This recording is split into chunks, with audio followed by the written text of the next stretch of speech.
Hello everyone, मैं वैशाली वानखेड़े।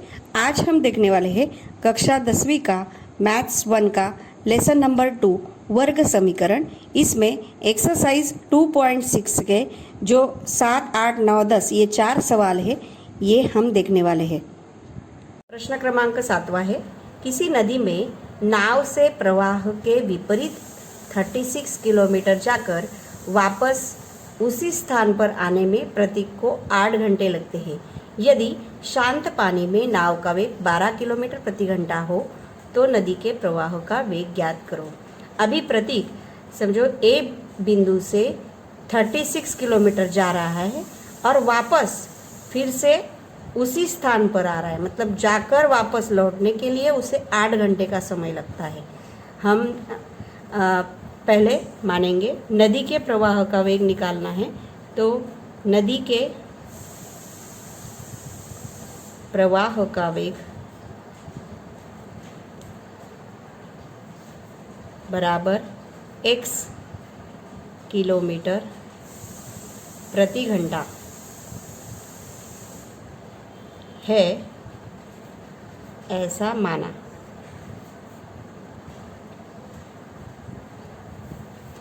अभी आपने भी अनुभव किया होगा कि तैरते समय अगर प्रवाह के अनुकूल दिशा में हम तैरते हैं तो हमारा वेग जो है बढ़ता है, लेकिन प्रवाह के विपरीत दिशा में जब हम जाते हैं तो हमारा वेग जो है वो कम होता है।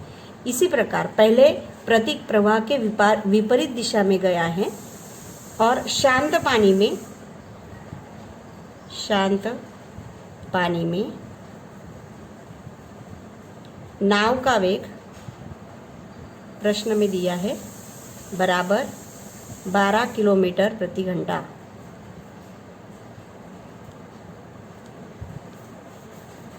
है।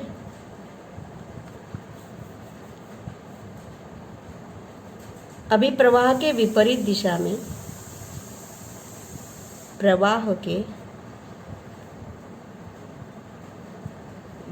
दिशा में नाव का वेग बराबर 12 विपरीत है, मतलब -x किलोमीटर प्रति हवर, और प्रवाह के अनुकूल मतलब जिस दिशा में प्रवाह है उसी दिशा में अगर जा रहे हैं, अनुकूल दिशा में नाव का वेग बराबर 12 + x किलोमीटर प्रति हवर। तो प्रतीक को ए बिंदु से 36 किलोमीटर दूरी तय करने के लिए लगने वाला जो समय है वो बराबर प्रतीक को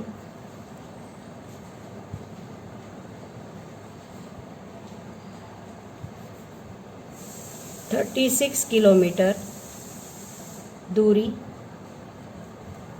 प्रवाह के विपरीत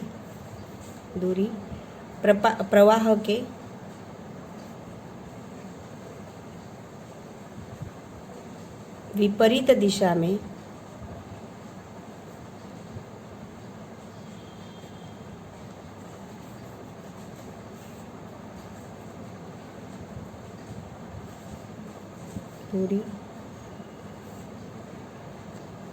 दूरी तय करने के लिए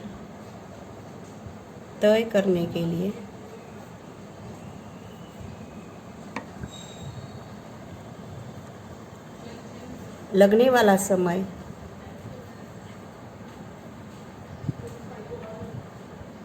बराबर दूरी भागे वेग। तो दूरी उतनी ही है 36 किलोमीटर, लेकिन विपरीत दिशा में अगर जा रहा है तो उसकी दूरी है 12 - x। इसको समीकरण नंबर 1 देंगे। अभी प्रतीक को उतनी ही दूरी 36 किलोमीटर की, अभी ये विपरीत दिशा में गया, अभी वापस लौटेगा और मूल स्थान पर आएगा, तो वापस लौटते समय वो अनुकूल दिशा में होगा, तो उसे 36 किलोमीटर की दूरी प्रवाह के अनुकूल दिशा में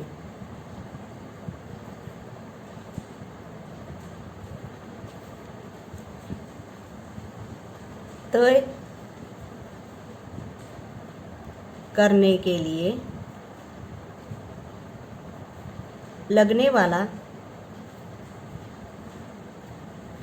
समय बराबर दूरी बटे वेग।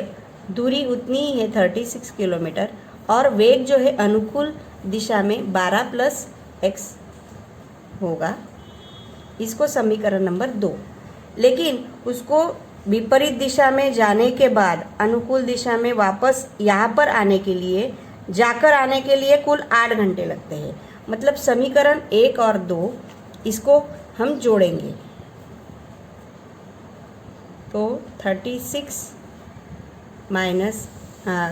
बटे 12 माइनस 8 प्लस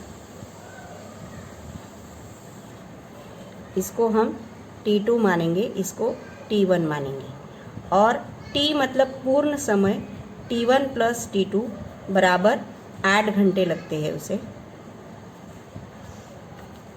बराबर 8। ये समीकरण बन जाएगा 36 12 माइनस x, क्योंकि वो पहले प्रवाह के विपरीत दिशा में जाता है तो विपरीत दिशा में पहले ये अनुपात रहेगा 36 भागे 12 माइनस x और फिर बाद में वापस आते समय वो अनुकूल दिशा में आ रहा है, इसीलिए 36 भागे 12 प्लस x बराबर कुल समय जो है वो 8 घंटा, क्योंकि पहले जो टाइम था वो था T1 और वो दूरी तय करने के लिए T1, फिर वापस आते समय T2 और इन दोनों को हम जोड़ेंगे। अभी हम दोनों पक्ष में 4 से भाग देंगे। दोनों पक्ष में 4 से भाग देने पर 36 भागे 4 प्लस 36 भागे 4 बराबर 8 भागे 4।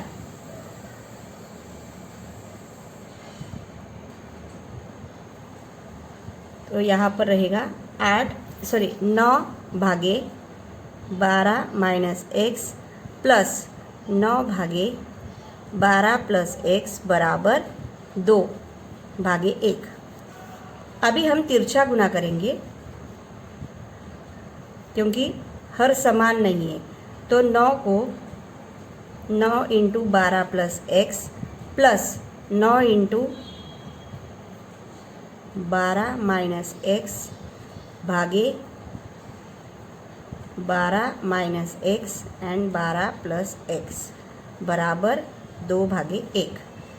अभी इसमें से अगर हम 9 कॉमन निकालते हैं तो अंदर बचेगा 12 प्लस x, 9 बाहर निकाला है तो प्लस 12 माइनस x भागे 12 का वर्ग माइनस x का वर्ग।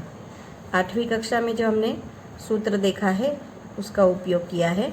ये एक बार प्लस है, माइनस और प्लस, मतलब x plus Y and x minus Y, इसका x वर्ग माइनस वाई वर्ग इस समीकरण सर्वसमीका का हमने उपयोग किया इधर।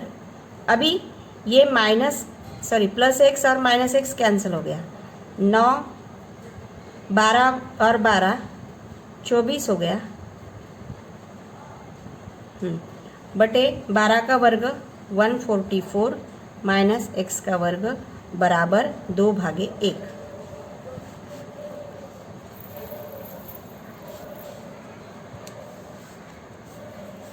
अभी 9 गुना 24 216 भागे 144 माइनस x वर्ग बराबर 2 भागे 1। अभी फिर से तिरछा गुना करेंगे, 1 से गुना करेंगे तो 216 ही आएगा, बराबर 2 ब्रैकेट में 144 माइनस x का वर्ग।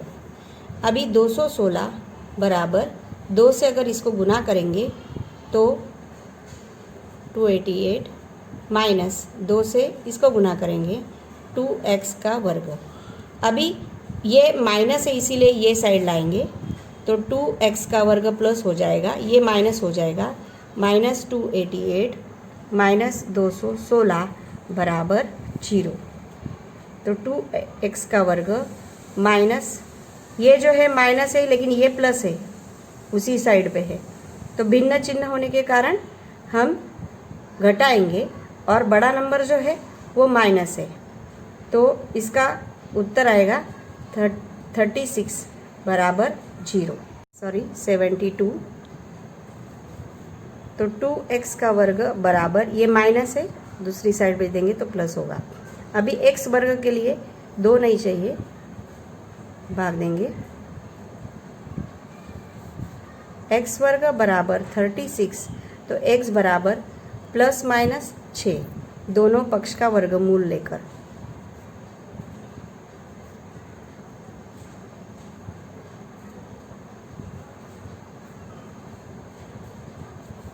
अभी प्रवाह का वेग जो है, नदी के प्रवाह का वेग वो ऋणात्मक नहीं हो सकता, इसीलिए x बराबर -6 यह अमान्य है, क्योंकि नदी के प्रवाह का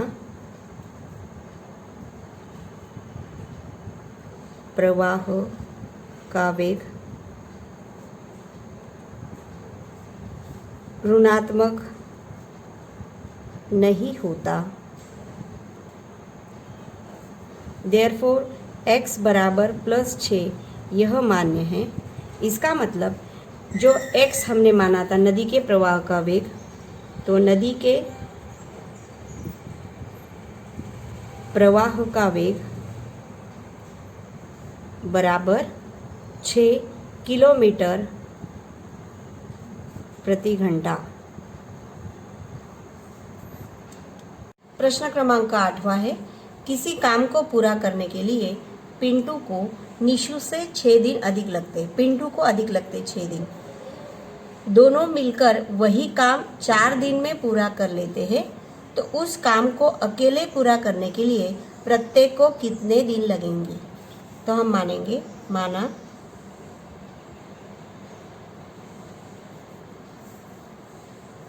निशु को काम करने के लिए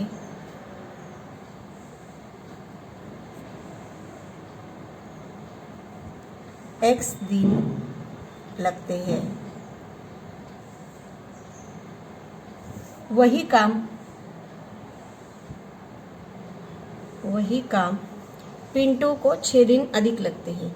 वही काम पिंटू को करने के लिए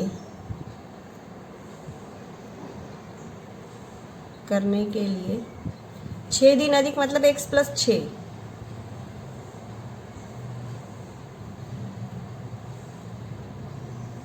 लगते हैं। तो एक दिन में होने वाला काम निशु द्वारा एक दिन में होने वाला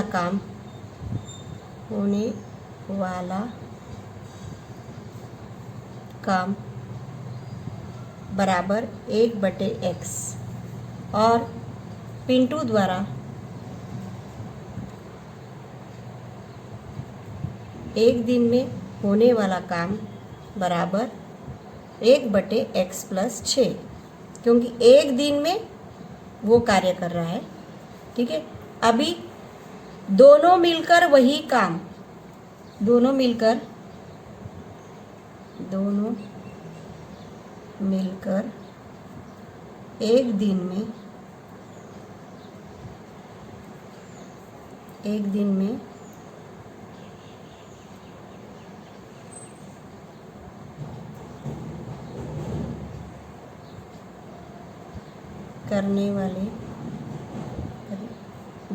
एक दिन में करने वाले करने वाला काम। अभी एक दिन में ये काम है, तो 4 दिन में मतलब 4 से गुना करना पड़ेगा। तो 4 दिन में दोनों द्वारा किया गया काम बराबर 4 से इसको गुना करेंगे, 1/x प्लस 1/x प्लस 6। तो हम शर्तानुसार प्रश्नानुसार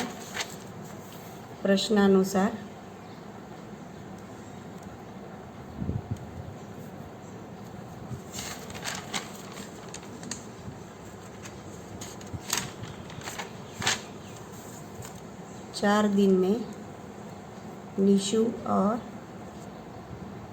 ये जो है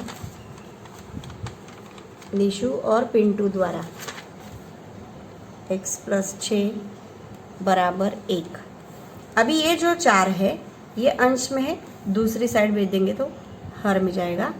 x प्लस 6 बराबर 1/4 हो जाएगा। अभी हम तिर्यक गुना करेंगे, x plus 6 plus x divided by x into x plus 6 बराबर 1/4। x और x 2x प्लस 6, ये x से गुना करेंगे तो x वर्ग प्लस x से 6 को गुना करेंगे तो 6x, x वर्ग प्लस 6x बराबर 1/4। अभी तिर्यक गुना करेंगे तो 4 से गुना करने पर 2x प्लस 6 बराबर 1 गुना x वर्ग प्लस 6x। x 1 से गुना करने पर वही रहेगा, x वर्ग प्लस 6x। 4 से गुना करेंगे तो 8x प्लस 4 से 24। अभी x वर्ग प्लस 6x, ये दोनों दूसरी साइड भेज देंगे तो माइनस होगा, ये भी माइनस होगा, तो ये हो जाएगा x वर्ग, भिन्न चिन्ह है, बड़ा नंबर माइनस है, 2x माइनस 24 बराबर 0। अभी माइनस 24 के ऐसी दो संख्या में विभाजन करेंगे जिसमें बीच वाला नंबर का चिन्ह जो है वो माइनस बड़ा नंबर का रहेगा। तो x वर्ग minus 6x plus 4x minus 24 बराबर 0। इस 2x को हम ऐसी दो संख्याओं में लिखेंगे। फिर बाद में 2 का ग्रुप करेंगे। पहली संख्या में x कॉमन निकालेंगे, फिर अंदर रहेगा x माइनस 6 प्लस 4, अंदर रहेगा x माइनस 6 बराबर 0। ये रिपीट है, एक ही बार लिखेंगे। बचा हुआ x प्लस 4 दूसरे ब्रैकेट में रखेंगे। 2 ब्रैकेट का गुणनफल 0, इसका मतलब या तो पहला ब्रैकेट 0 या तो दूसरा ब्रैकेट 0। x माइनस 6 बराबर 0 या x प्लस 4 बराबर 0। x बराबर माइनस 4 और x बराबर 6। हमें पूछा है कि अकेले पूरा करने के लिए कितने दिन लगेंगे। तो दिन ये कभी ऋणात्मक नहीं होते, दिन ऋणात्मक नहीं होते। देयरफॉर x बराबर माइनस 4 ये अमान्य है। तो x यह हमने निशु के लिए माना था, तो निशु को अकेले काम पूरा करने के लिए, काम को अकेले पूर्ण करने के लिए निशु को अकेले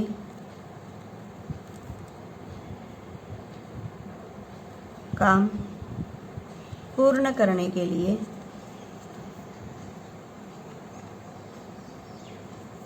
निशु को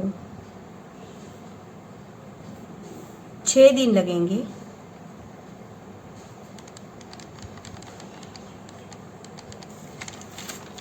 और पिंटू को x प्लस 6, पिंटू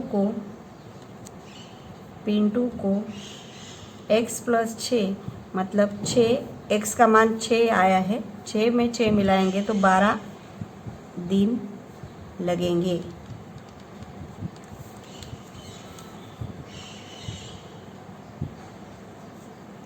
निशु को 6 दिन एंड पिंटू को 12 दिन लगेंगे।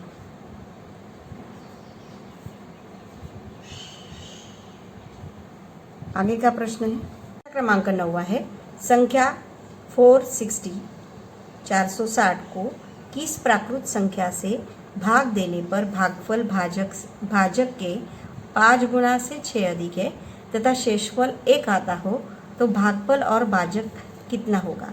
तो भाजक हम x मानेंगे, माना भाजक x है, तो भागफल यह भाजक के 5 गुना, मतलब भागफल यह भाजक के 5 गुना मतलब x का 5 गुना मतलब 5x से 6 अधिक है और शेषफल जो है वो 1 है। शेषफल यह 1 है। जैसे x से भाग दिया 460 को, क्योंकि भाजक x है तो भागफल ये आता है 5x प्लस 6 और उसमें जो शेषफल है वो 1 है। जैसे कि हमारा सूत्र आपको पता है कि भाज्य बराबर भाजक गुना भागफल प्लस शेषफल। यहाँ पर भाज्य है 460 को भाग दिया है तो भाज्य रहेगा 460, भाजक यहाँ पर x है, भागफल है 5x प्लस 6 और शेषफल है 1। तो हम x से गुना करेंगे। 460 बराबर x को 5x से गुना किया तो 5x का वर्ग प्लस x से 6 को गुना किया तो 6x प्लस 1। तो 460 बराबर 5x वर्ग प्लस 6x प्लस 1।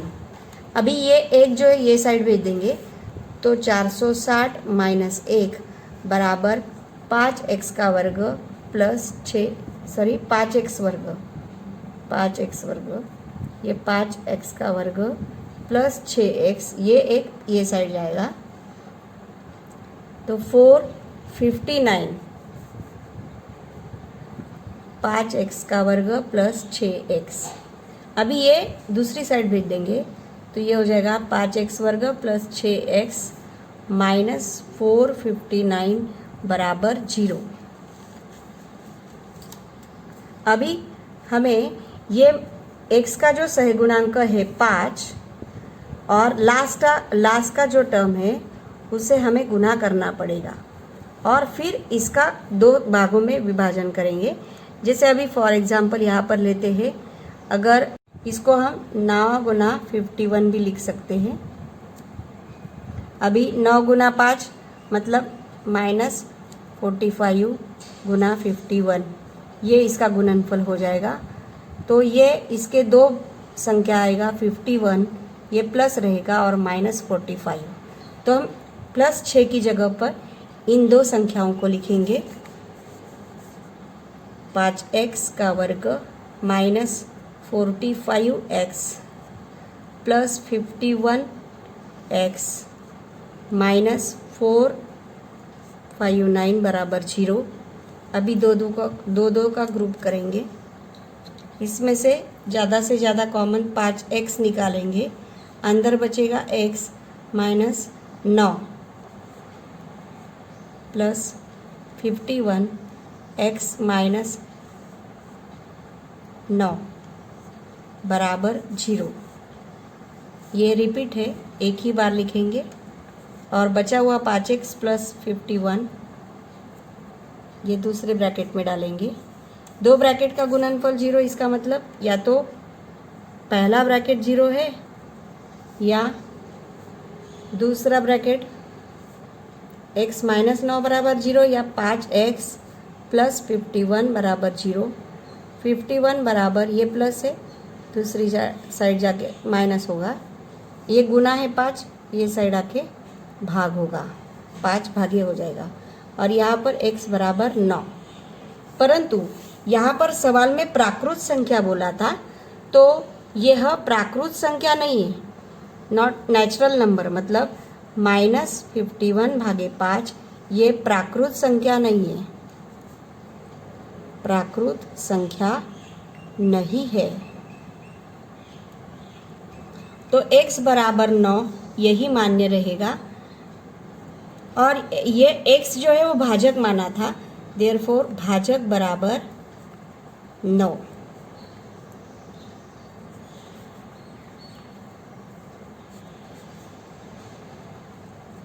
हमें भाजक और भागफल भी निकालना था, तो भागफल 5x प्लस 6 था, तो 5 गुना x का मान 9, 45 प्लस 6 दैट इज 51, मतलब भाजक बराबर 9 और भागफल बराबर 51।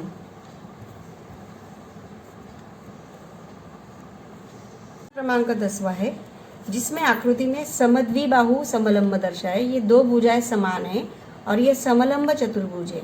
दो भुजा समान मतलब समद्विबाहु त्रिभुज है, समद्विबाहु समलंब चतुर्भुज है, जिसमें AB समांतर है CD के, AB समांतर है CD के, और उसका क्षेत्रफल दिया है 33 वर्ग सेमी।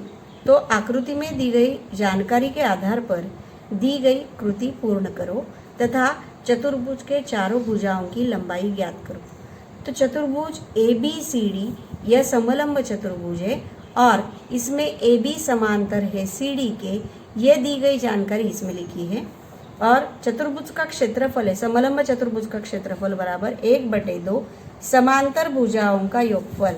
ये AB समांतर CD है, AB समांतर CD, इनका योगफल और गुना ऊंचाई, ऊंचाई मतलब AM। अभी उसका क्षेत्रफल जो है 33 वर्ग सेमी है, उसके नीचे हमने लिखा 1/2। यह है AB उन्होंने दिया है, ये सब लिख के। रिक्त स्थान में पूछा AM की जो है x-4 ये लंबाई है। अभी ये 1x प्लस 2x 3x हो जाएगा, 3x प्लस 1, ये x-4 वैसे ही रहेगा, और ये दो भागे हैं, दूसरी साइड भेज देंगे तो गुना होगा, तो 33 गुना 2 ये 66 आएगा।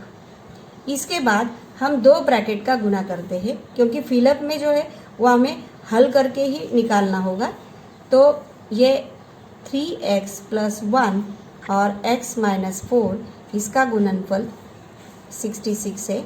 हम एक ब्रैकेट को स्थिर रखेंगे, x-4 को, और एक को अलग करेंगे ताकि सबका गुना हो जाए। 3x से गुना किया, अभी x से गुना करेंगे x-4 इसको, ताकि सभी नंबर्स का गुना हो गया।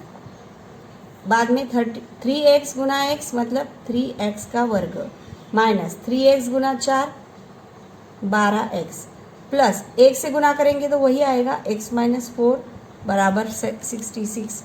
अभी 3x का वर्ग माइनस 12x और प्लस 1 भिन्न चिन्ह है, बड़ा नंबर माइनस है, 12 में से 1 गया 11x माइनस 4, ये 66 भी ये साइड आएगा तो माइनस होगा, बराबर 0।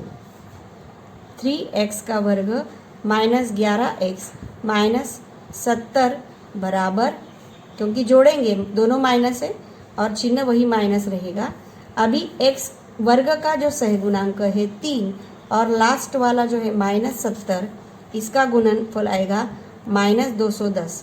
तो माइनस 210 का ऐसी दो संख्याओं में विभाजन करेंगे जिसमें ये जो है 21 गुना 10 करेंगे तो 210 हो जाएगा, और अगर जोड़ेंगे तो -21 और +10 मतलब -11 हो जाएगा।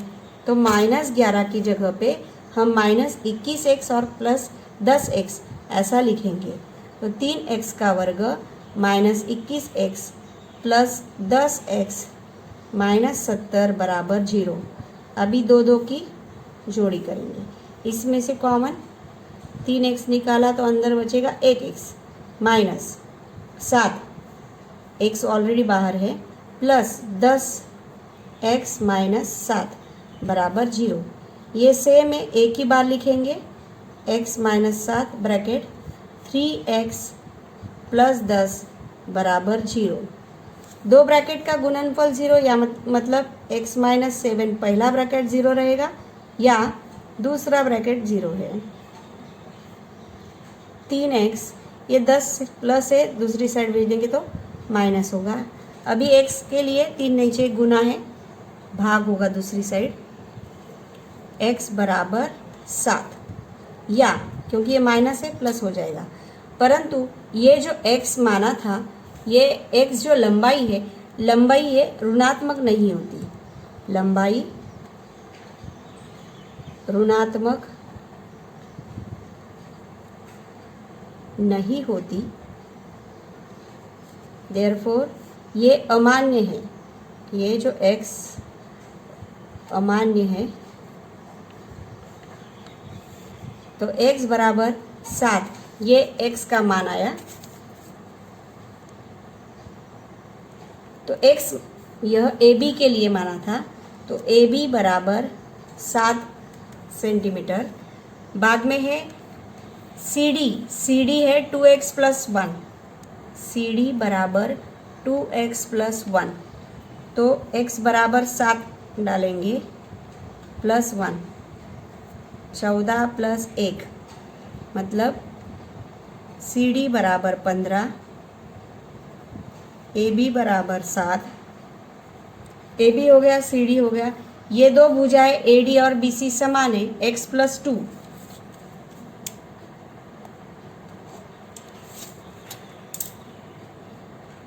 AD और BC ये है x -2 है, x है 60 में से 2 गया मतलब 5, तो AD और BC बराबर 5, मतलब AB हो गया, CD हो गया, AD और BC ये दोनों हो गए। अभी AM निकालेंगे, AM मतलब उसकी ऊंचाई, ऊंचाई है x -4, AM बराबर x -4, x आया है 7 -4, 7 में से 4 गया मतलब 3। ये सेंटीमीटर में है, इसीलिए उसको AB बराबर 7 सेमी, CD बराबर 15 सेमी और इसको भी सेमी लिखेंगे। इस प्रकार हमारा एक्सरसाइज खत्म हो गया।